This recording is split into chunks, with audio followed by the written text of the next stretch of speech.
Welcome back to episode 4 of From the Horse's Mouth. We are your co hosts, Austin and Brian. And this week we are back with another alumni episode. Our guest on today's show is Chris Henry, class of 1991. Chris graduated Skidmore as a government major while also serving as a head residential assistant. After college, Chris pursued a career path in advising and coaching. He's worked for the NFL, where he helped players transition to life after football, and JP Morgan, where he served as the global head of facilitation for Leadership Edge. Chris is currently working at Goldman Sachs, where he is a coach and advisor to senior leadership. Chris gives us some great insight into what his Skidmore experience was like, and specifically as an African American. We also received some advice from Chris on how to break down the barriers that exist between different student groups on campus. An example being the red side and the blue side at dining hall. We are excited to share this episode with you, so let's get into it.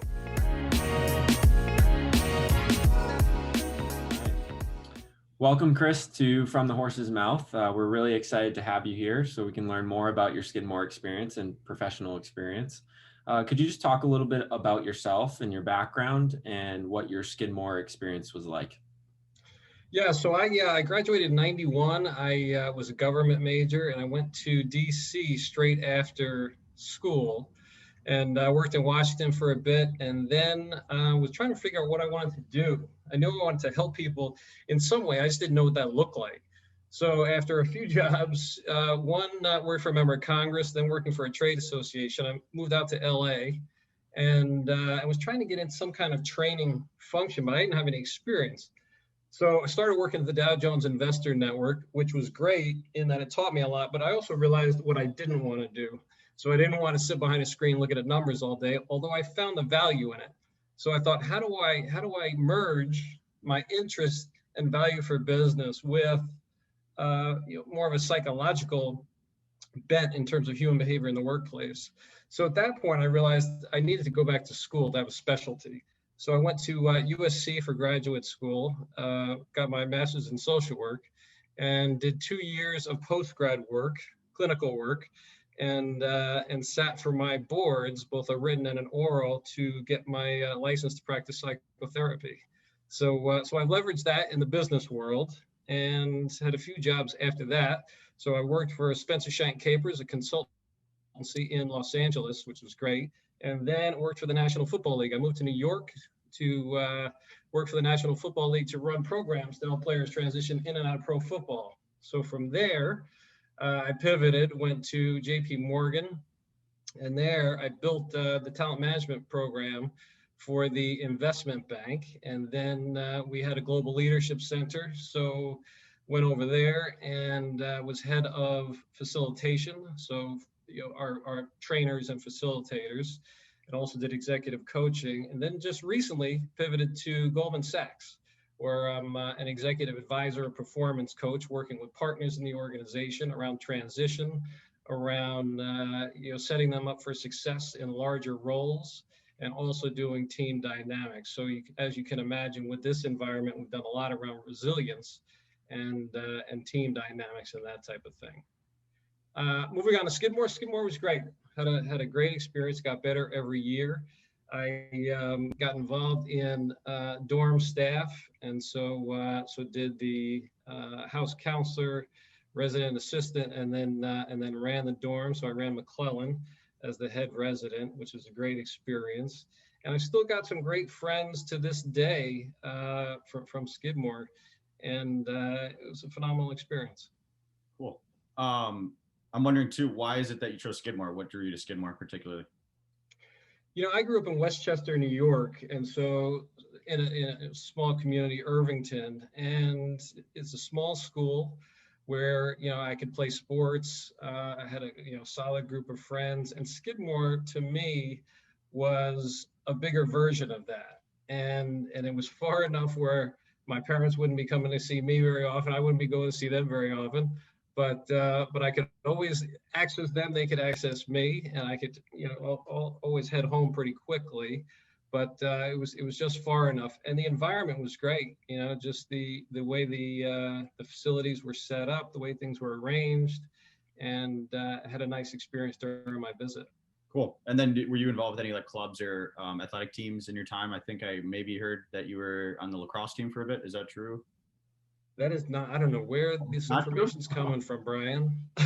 Yes, you thought we were from Mother alone, but I guess not. All right, never No, mind. I wish I played lacrosse. Yeah, we didn't have lacrosse in Irvington when I was growing up, but they do now. But I did. I played basketball for part of my freshman year, and then I realized, it just wasn't worth it for me anymore. I'd played since third grade, and it was, it was tough, and there were some tough experiences that I had, and so I actually quit. And then I've never quit a sport in my life, and so my senior year. I played JV basketball just so I could finish it out, and I did some club wrestling in between there. Cool. All right. I guess I don't know who my source was, but it's funny. I guess looking at your experience from a different light, we're wondering what was your experience at Skidmore like as a person of color? And was there anything that you wish was different about the experience, or that you wish could have been, better or worse? That was, that was bad. That could have been worse. Yeah, thanks, Brian. It's a timely topic, right? So Yeah. so my experience at Skidmore, I mean, as I reflect on it, a lot happened. As I think about my experiences, which you don't often, right? Because as I think about my experiences being Black, particularly in white, predominantly white environments like Skidmore, there's always stuff that happens, but you suck it up because that's life. That's the way it is. And so I had a number of instances. One was, talking about basketball. Yeah, I was down. I don't know if it's still Scribner Village, but I was in a house with these guys who were on the team. They were, sophomores, juniors, seniors. This guy's got a big poster of Patrick Ewing. So he just turns to the poster. He's got a squirt bottle, and he sprays the bottle on Patrick, and he says, "You big N word." And all of a sudden, the room just stops. And of course, everybody looks at me. And so I look at the guy, and then you've got to question every time this occurs, right? What's my reaction going to be in this moment? Yeah. So here I am, the only Black guy there. I'm a freshman. I've got, 7 white guys who are, sophomores, juniors, and seniors. And so, it kind of died down quickly, and everybody just was embarrassed and didn't know what to say. That happened when I was a senior on the when I played on the JV team.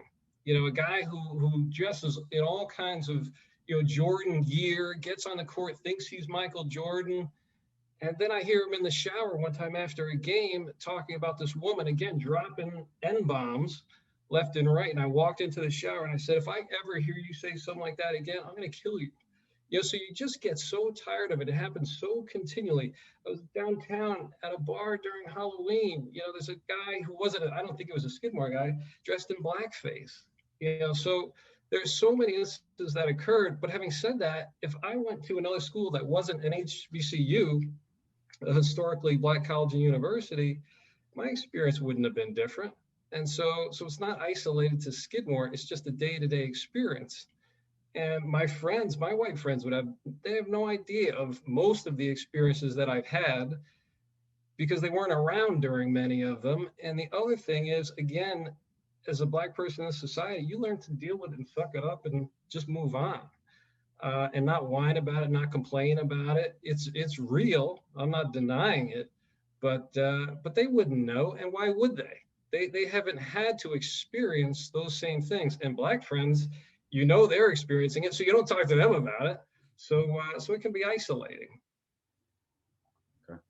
Yeah, that's interesting to hear about. I guess transitioning back to your career path, you talked a little bit about this, but what was the driving factor behind becoming an advisor or performance coach?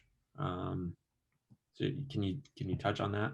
Yeah, it's a great question. As I think about growing up, and as we talk about being Black in the society, my parents were pretty involved in social good, and working for politicians or just being socially aware.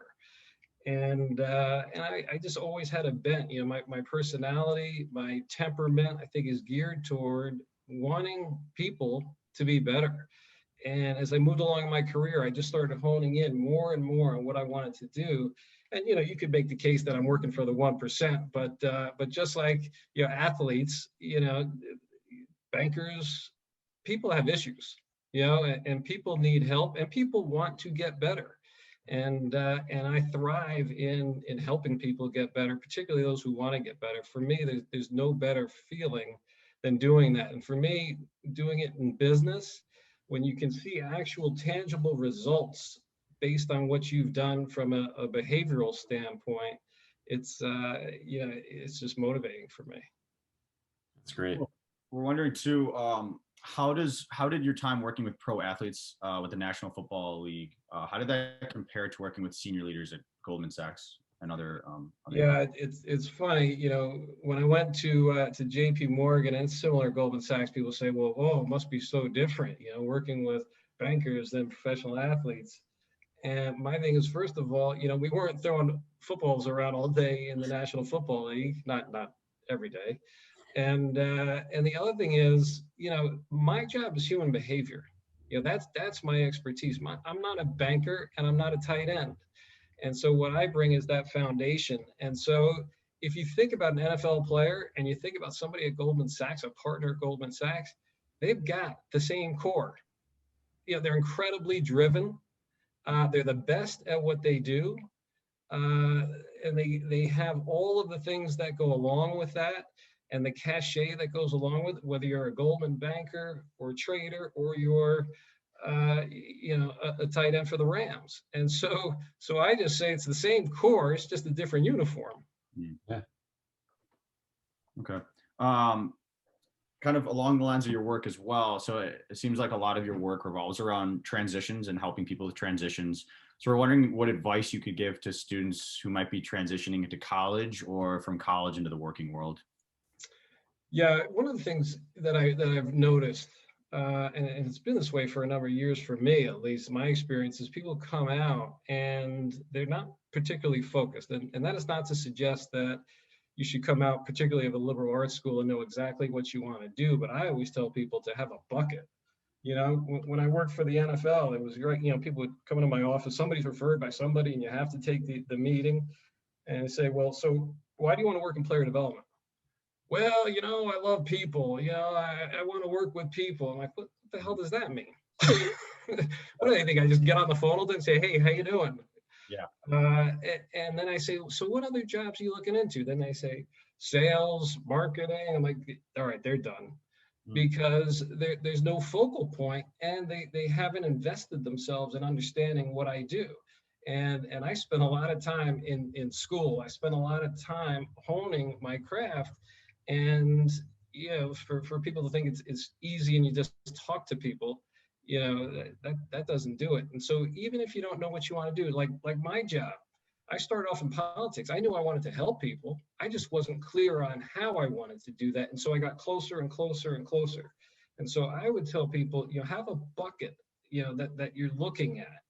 Is it sales types of things that you're interested in? Is it human behavior?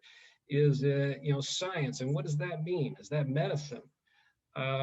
You took some law classes. You're thinking about the law. Do you want to start off being a paralegal? So start off with some frame, some direction, because when people position themselves, it's all about branding. And if you're not branding yourself in a way that speaks to people and engages them, then you're going to be throwing darts at a board. And it's going to be very hard to land something. Not only that, even if you do get a role, I also know people who continue to transition. And they transition to very disparate things, and it doesn't work out because they don't maintain that focus. Wow. I guess my next question is, I'm a business student here at Skidmore, so I'm really interested to hear more about, your work at Goldman Sachs and other firms. But what does leadership look like at a place like Goldman Sachs? And I guess, has that leadership style evolved over the past couple of years? We took one of the core classes for business is organizational behavior. Yeah. And we talked about the bigger firms being more bureaucratic versus more of like a flatter firm. From talking to people, it seems like that is also changing. I just wanted to get your your thoughts on that.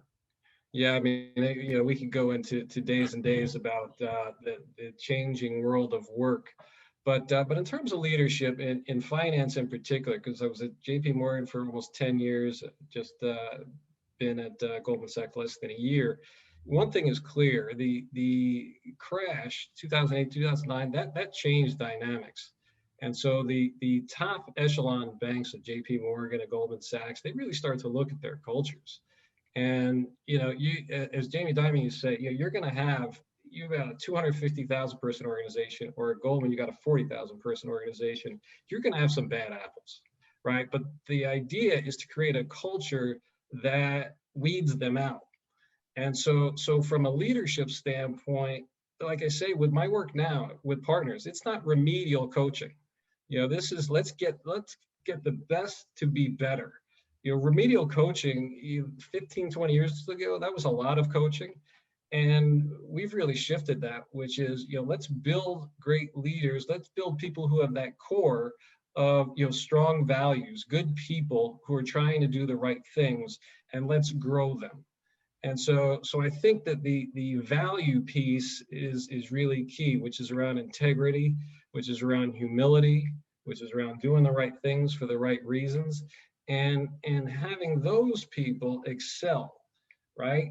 Because people grow up in organizations, they're great technically, and what do we do to reward them? We give them people, right? But they're experts in a certain field. And so what we want to do with our work is to develop them into good leaders, good people managers. So that the fundamentals are key in terms of core values. And then it all builds from there.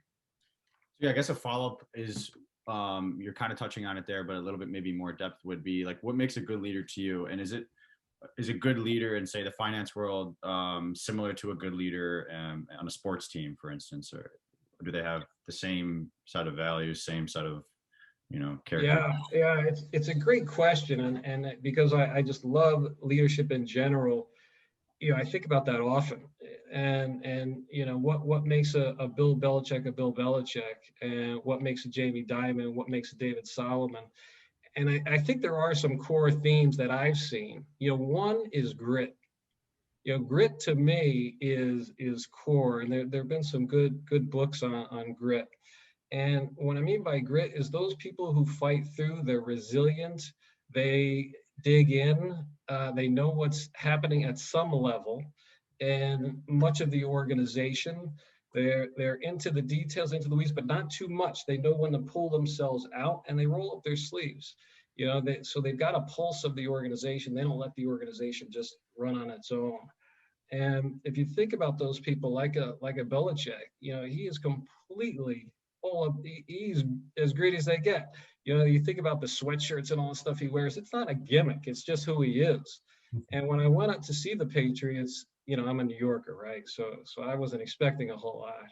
But I actually changed the way I view Bill Belichick and that organization, because Bill Belichick is 100% about standards, right? So when I did a presentation for them, every player was in the room, every player was in the auditorium in their regular seats. They had coaches there, craft was there, right? And that starts from the top. And so it wasn't that certain players were able to get out of that like you see it at other organizations. And it wasn't about Bill Belichick, and it wasn't about rules and regulations. And that's what people confuse. The people from his tree who weren't successful at coaching, they went to other organizations and they were all about command and control. All about command and control. That's not what does it. It's a standard. And it wasn't about Bill Belichick, and that's what his players recognize. It's about the team and everybody playing their role so they can win. And that's the same in business. And so the same things definitely translate. And at the end of the day, it's about motivating human beings. And I don't care what organization you're in, anything you do is going to be through somebody else. So the degree to which you can motivate them and influence them is absolutely critical. I would just ask, like, I love reading about leadership as well. Do you have any favorite books or resources? I would, now we were talking about grit. I've met Angela Duckworth, who's a professor out of Stanford, and she does have a book that is called Grit, and I love that. And one of the things Jamie Dimon said, which I find really interesting, and I find to be true, there are so many books out there. If you think about, biographies and that kind of thing, those things are really interesting, to read about, leaders in history, whether it's Adam Clayton Powell Jr. or, it could be, Lincoln and the stuff that's been written about him, Martin Luther King. I mean, they're all fascinating. And again, if you think about those guys, think about a Martin Luther King Jr., think about what's going on with George Floyd and all of that. You think Martin Luther King had any idea that his legacy would have lived on the way it has? No, and that's not why he got into it. He got into it because he saw a vision. He had a vision. And going back to grit, I mean, you think about his life and what he did, we glamorize it now to some extent, but that was hard work every day. Yeah. That was hard work. And he had anxiety and other challenges. But, to be in that fight at that time, not knowing what it was going to lead to, that's grit. And so that's one book I would really recommend. Definitely have to read that one. Yeah. I guess like relating this question back to Skidmore, I'll give you some background. I think during the past fall semester, it's pretty evident that there are many barriers between student groups on campus. I think this has been existing for a while, but like for example, dining hall is the red side and the blue side. The blue side is all the athletes and the people that associate themselves with the athletes, and then the red side is kind of everyone else. And part of our goal for this podcast is, how can we start to break down those barriers? How can we learn more about what other people do on campus and connect with them? I guess from your experience in trying to build like a positive atmosphere and environment wherever you are, do you have any ideas on how we can start to, further break down those barriers between student groups on campus? I'm curious, Austin, when you say red side and blue side, like, is that what you made up or is that a thing? No, like that's a thing. Like if you ask anyone on campus, like, how is dining hall split up? They'll say red side and blue side. Really? That's the that's the color of the paint of the dining hall on like the right side, and then there's the color of the paint on the other side. So but that's how people sit though, based on it ends up kind of filtering into that to that environment. Yeah. This is fascinating. So we didn't have, when I was there, it wasn't that cut and dry between athletes and non-athletes, but I will, going back to being, black at Skidmore, one of my white friends said one time, I don't even know if it was a friend in college, whoever, he said, "Chris, why do all of the black students sit together in the dining hall?" And I looked at him and I said, "Why do all the white students sit together in the dining hall?" You only have 2 tables of black students, and you've got 20 tables of white students, and so it's ludicrous to say something like that because of that majority view. That was such a parochial view of the way things were done, and so we had it more race-based, but again, there weren't that many black students there, but we didn't have it from a sports perspective. But what I would say, as you think about, George Floyd, as we talk about Martin Luther King, as we talk about all this stuff, it takes individuals to make that change, right? We could always say, well, the black students should just integrate with us, or the science people should come over to the blue side.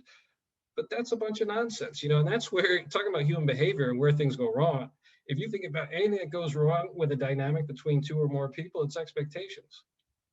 What somebody else should do, what somebody else ought to do, why somebody's not meeting my needs. The only thing we can actually control is ourselves. And so I would say, you, Austin, you, Brian, take a walk over the other side. Sit with somebody who you probably already know. Yeah. And just start it yourselves. Everything that's done, it comes from a groundswell, right? We think about large-scale changes in the world as, being a war or being a particular movement. But that war and those movements started off with a couple of people doing something somewhere, right? And going back to, and I will just hark up on this because it's so important now with the George Floyd thing, is that, that was built on a lot of backs. That whole movement, the Black Lives movement and Black Lives Matter movement, and you think about how that grew internationally. Yeah. That was insane. And so I would say, it takes individuals to be bold, to do something different, to do something against the grain. And in college, that's hard, man. That's not easy. But if people are looking to make change, stop looking at other people, look in the mirror and say, what can I do to change this? And start it off. Great. And I think kind of following that up, I think Skidmore has definitely made actionable steps to try and address these divisions on campus. Yeah. And tried to make some more, I guess, systemic changes, if that's a good way of putting it. They constructed the Racial Justice Initiative. Yeah. As you know, they've definitely been promoting that on the website and through news and all of that. So I'm sure you're probably familiar with that. So this definitely seems like a really big step in the right direction. There's been a lot of, open forums with speakers, a lot of events hosted, and even throughout the pandemic, which has made it all much more difficult. So I think it's more impressive that this has been able to be accomplished, or Sure. these early steps at least. So what else do you think the college, or I guess any college in this situation could do to improve its diversity efforts? And to make campuses or across the country feel more inclusive, equitable, all of that. Thanks, Brian. It's a great question, and you can think about this. Talk about leadership, talk about how things are similar and different in different industries. This is one that's similar, right? I mean, Goldman Sachs could throw a lot of money at the diversity inclusion problem. J.P. Morgan can throw a lot of money at it. Skidmore could throw a lot of money at it, but what happens inside once you're there, that's what matters, right? We could say, oh, we've increased admissions by 20% for Blacks, for Latinos, for LGBTQ, but if the environment isn't right to have them stay, they're going to leave. If the environment isn't right at JP Morgan at the VP level plus, people are going to leave. And so you've got to create an environment where it works. I did not have, think about it, I don't even know if there were, there had to have been Black professors there. I didn't have one Black professor in 4 years at Skidmore. And so there's no self-efficacy, right? So I don't look and say, oh, look at that professor. I have a connection by virtue of race and or whatever the topic matter is. I went to a government professor after an exam one time, and I'm introverted by nature, and at that time particularly introverted and nervous and that kind of thing. And so I went to this professor because I was surprised by the grade I got. And I went to him, and they had booklets out on the table so you could look at prior essays and things. And I said, as I'm looking at this essay, I'm just confused as to how come my paper didn't fit the bill. And he says, whoa, don't do that. And what he meant, I think, was don't compare yourself to that. And I was just trying to really gain insight. I didn't go to another professor again. And I'm not suggesting that was a Black-white issue. I don't know that. But what I will say is you've got to create an environment that is welcoming, as opposed to just window dressing and spending money and resources. Mm-hmm. And it's not about creating a Black club, right? If you go to Skidmore, I don't know what the percentages are now. I'm sure they're still pretty small. That's not that's not going to do it. And so you've got to create opportunities. You got to create an atmosphere where it is okay. And that's like doing what you guys are doing, and people taking a stand. As I think about, as I talk about some of my experiences and race-related experiences at Skidmore, and even race-related experiences out in the world now, part of the challenge is that, one could say, oh, well, I'm not a racist because I don't use the N-word or I don't do certain things. But what do you do, right? So when somebody is not in the room, if I'm not in the room, do my friends say, don't ever use that word again or else X is going to happen? I don't know. One of my good friends, Rob Leah, who he graduated a year before, we're still good friends. It really shows you who people are and how they step up. We were in a situation where, and there's some situations where it's a high probability something's going to go down, but most of them you have no idea, and it comes out of left field. So you say, well, I could have done X. And somebody said something to me and used the N word. And he turned around immediately and said, you better get out of here immediately. And don't you ever think about, and he went off. And from that, our relationship, in my mind, just went up, because he had my back. He did it without thinking. And so that stuff is so critical, creating an environment where these things can be talked about, they can be discussed, where people like you guys kick it up a notch and start to make incremental changes. The faculty, the faculty's got to be somewhat representative of, the students. And so you've got to really create inroads there with people and make it stick. And I think that's where stuff falls flat. Oh, we have this great center, and they show everybody the center, but then you go inside and crickets. Yeah, I think I guess another step that happened recently was there was a survey released. I forgot on behalf. I think it was the NC. Do you remember what it was? NACC. Right. Yeah, and it was basically a survey to just assess like the racial climate, specifically at Skidmore. So I think that's finishing up today. So I'm hopeful that enough people responded honestly, to where this they can get an even more micro level I guess understanding of how people are feeling, because it was anonymous as well, so that helps.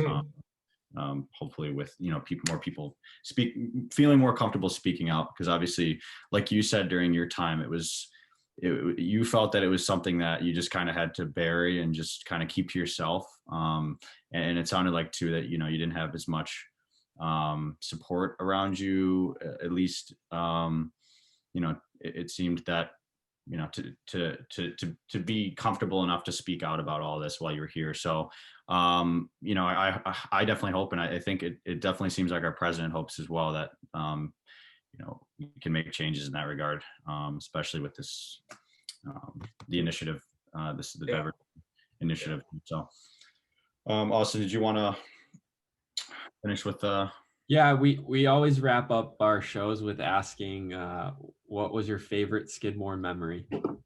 So.